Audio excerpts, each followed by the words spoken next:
'Di ba? Ganda ng ano no, dagat no. Linis ang tubig. So yun ang sabi ko na kapag ka ano araw, tsaka mo siya ma-appreciate talaga yun, yung linaw ng tubig dagat.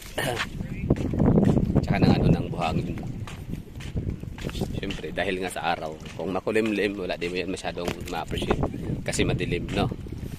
Okay, so yun na nga, bali hirap talaga ipasok in one frame si Davao City, kaya yan na lang, vlog na natin video.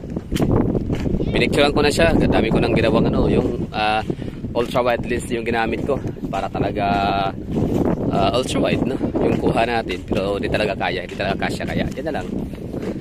Ganyan kalaki, ganyan kalawak si Davao City. So, land area hanggang yung bundok na yan ha, yung bukid yan ha, yung bundok yun, si Mount Apo, the tallest mountain in the Philippines, still part of Davao City Archipelago. Davao City land area pa rin yan no, sakop. So ibig sabihin mapuno na ng gusali si Cebu City, si Metro Manila, puno na halos lahat ng cities ng Metro Manila puno na ng mga gusali.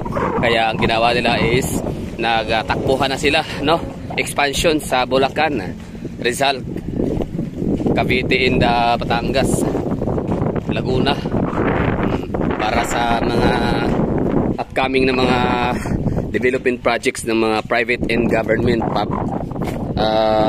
infrastructures. So mapuno na ang Iloilo City ng mga gusali after mga 50 years no, 50 years from now, kahit nga siguro 20 years from now no. So congested na si ano, si Iloilo City ng mga high rise building, mga buildings no, mga gusali. Congested na si Tri-City ng Cebu, si Lapu-Lapu, Mandawi in the Cebu City 10 years to 20 years, 30 years ago Togo no, Togo ba, ano tawag dapat yan, basta darating yung time mga 30 years from now, 20 years from now. So yung mga nabanggit kong mga syudad, si CDO ganun din no, papuno na rin si CDO, papuno na lahat. Ito si Davao City kumbaga, pero yung ano, yung kanyang equivalent, yung kanyang kumbaga dami ba, for example si sabihin natin Cagayan de Oro City no, tsaka si Iloilo City, kasi si Cebu City ngayon parang ano talaga no, parang papuno na talaga yung kanyang ano, gusali. Kaya nga mas yumaman, mas mayaman na ngayon in terms of assets si Mandawi kumpara kay Cebu City, kasi takbuhan na sa Mandawi yung mga mega projects ng mga private sectors, magtayo ng mga gusali para gawing assets no, sa lugar. So mapuno na si CDO, mapuno na si Iloilo. Ang kailang mga siyudad. Ito si Davao hindi pa. Ibig ko sabihin equivalent no, let us say na si Iloilo City, si CDO, Cagayan de Oro City, malagyan sila ng sabihin natin 1,000 skyscrapers no, yan 1,000 skyscrapers. So ibig sabihin nun puno na yun yung kanilang city, wala nang di na siya mahulugan ng karayom. So si Davao City 1,000 skyscrapers din sabay-sabay, kunyari lang ito gagawa lang ako ng eksena kunyari, di ba? So ito Davao City kahit pa sabay-sabay sila 1,000 okay, maglagay si Mega World ng ano 1,000 skyscrapers sa buong Iloilo City, sa buong Cagayan de Oro City. Maglagay din si Mega World ng 1,000 skyscraper sa Davao City. So ang ano dyan, ang malalagyan ng skyscraper lang na 1,000, hanggang dyan lang yan siguro. Meron pa doon may bakante pa rin dito, may bakante. So, sobrang lapad. Kaya nga nung binasa ko yung ano, basahin nyo nga dyan mga hagala, pakiano lang kung gusto nyo no, kung trip nyo, try na mag Wikipedia, tapos tinan nyo ang Davao Park District sa Davao City. Nakalagay dyan na Davao City is the key to the future. Ano ibig sabihin nun? So ako naman, ang interpretation ko naman doon, abot ng aking makakaya, inintindi ko siya na ibig sabihin Philippines is nothing without Davao City. Parang ganun man na puno na kasi si Iloilo, puno na si Cebu, puno na si Bacolod, malawak din, malapad si Bacolod no. I don't know kung mapuno din si Bacolod, I mean makongest siya. Tsaka marami ding matakbuhan si Bacolod. Same din si Davao, marami ding matakbuhan no, ng mga infra project. Ang ganda nun na pang skyline sana yun, sana. Ay sayang di ko nakuhaan ng tamang screenshot. Anyway, so yun lang, bali mapuno na lahat. Puno na talaga lahat. Wala nang matakbuhan, ano? Puno na si Bulacan, puno na si Rizal, same with Laguna, Calabarzon, maliban kay Quezon, malaya si Quezon, no?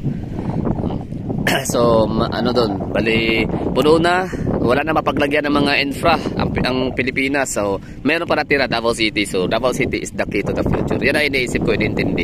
Yan lang, pagkakantindi ko. Bakit siya binansagan ni Mega World na Davao City is the key to the future. So, ibig sabihin, pag sinabing key, susi, di ba? So, hindi mo mabubuksan yung future pag walang susi. Di ba? Hindi mo siya mabubuksan. Ang isang bagay, hindi mo masyadong ma-unlock, di ba? Kung walang Davao City. So, pwede maging gateway yung Davao City, di ba? To the future. Galing. Nice one. Basta nakakatuwa lang na ang Pilipinas talagang tuloy-tuloy ang pag-asenso, no? Tuloy-tuloy ang pag-angat, no? So, we are no longer third world country, nasabi nila, di ba? So, we are a developing country. Indeed. So, nakakatuwa yun, mga hagalan, no? Ibig sabihin nun, hindi tayo basta-basta na syudad. Hindi tayo mawawalan na tayo sa listahan na most bullied country. Kasi isa tayo sa mga most bullied country, no? Kasi nga mahirap, Coscos Cubita, alipin, ano pa, mga mahilig sa AFAM. Joke lang. Di ba yun ang ano talaga labansag sa mga Pilipino, mga gold digger, lalo sa mga babae, mga gold digger, mga mahirap, mga ganun, basta squatter.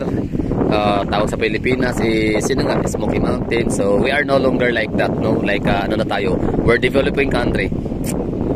Darating yung time, no, na lalo tayo, no, Philippines will become great again. Minsan na tayo naging sikat buong mundo, no? Pilipinas dito sa Southeast Asia, tayo yung may pinakamaraming mga first, di ba? First international flights na mga aeroplano ba sa Pilipinas, tapos parang railways yata din, parang pinakauna ng Philippines, I don't know. So yun lang, maraming salamat mga haga sa panonood, ha. Sana ay nakagustuhan ninyo. Maraming thank you. Basta yun lang, ang Cebu City is kuha siya in one frame, ang kanyang skyline in one frame, no, na galing sa Bohol yung nagpicture. So ako naman, galing ako dito sa Island Garden City of Samal. Excuse me. So galing sa Island Garden City of Samal, Metro Davao, nakuha ko yung skyline of Davao City, pero hindi siya kaya isang picturean lang. Kailangan it takes three shots. One,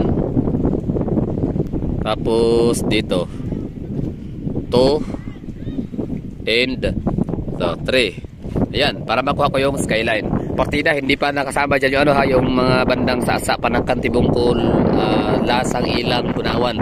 May mga din yan, mga pagawaan ng mga wholesale cement, mga gano'n, mga industrial hub of Davao City.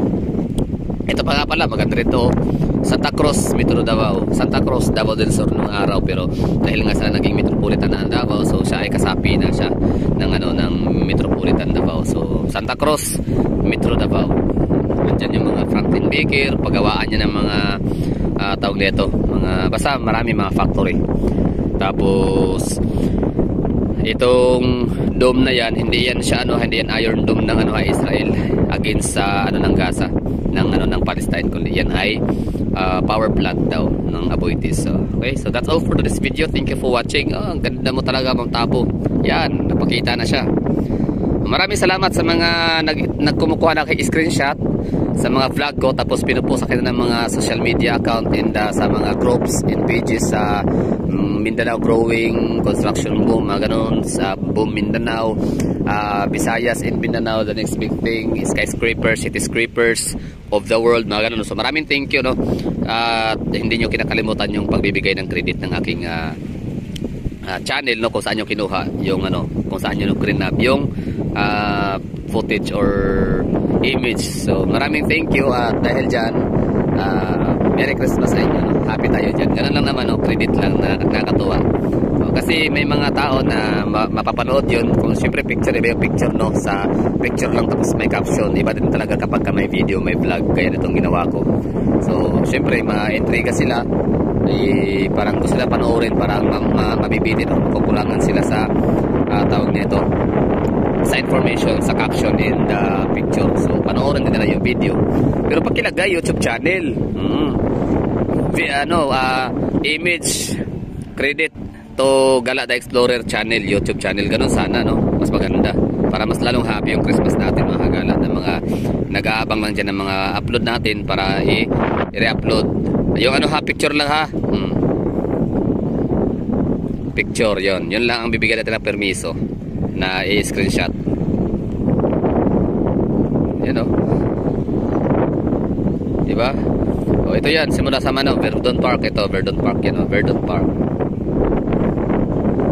Verdun Park, o dyan lang nangyari. Tapos dito na area, o diba? O, hindi kuha yung ano, yung Aswila Cove hanggang sa may Kibuloy. Yan o, yung the biggest tawag nito, the largest and the biggest stadium in the Philippines.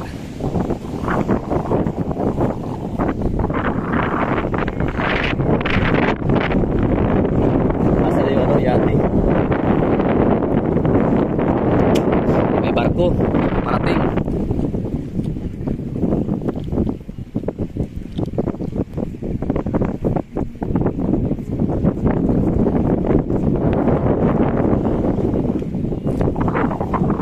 So mamaya kuha din tayo ng video dito na gabi, no? Yung skyline of Davao, iilaw yan mamaya, liliwanag. Doon may magandang spot doon na elevated yung lugar na magandang skyline. Tapos may pinakatin si Kingdom of Jesus Christ Church ni Pastor Apollo Kibuloy na lumiliwanag paggabi. Diyan siya maganda. Ingat po lahat, stay safe and bye bye. Merry Christmas and Happy New Year. Merry Christmas sa mga Christians na nagse-celebrate ng Christmas, and Happy New Year naman sa mga hindi nagse-celebrate ng Christmas, no?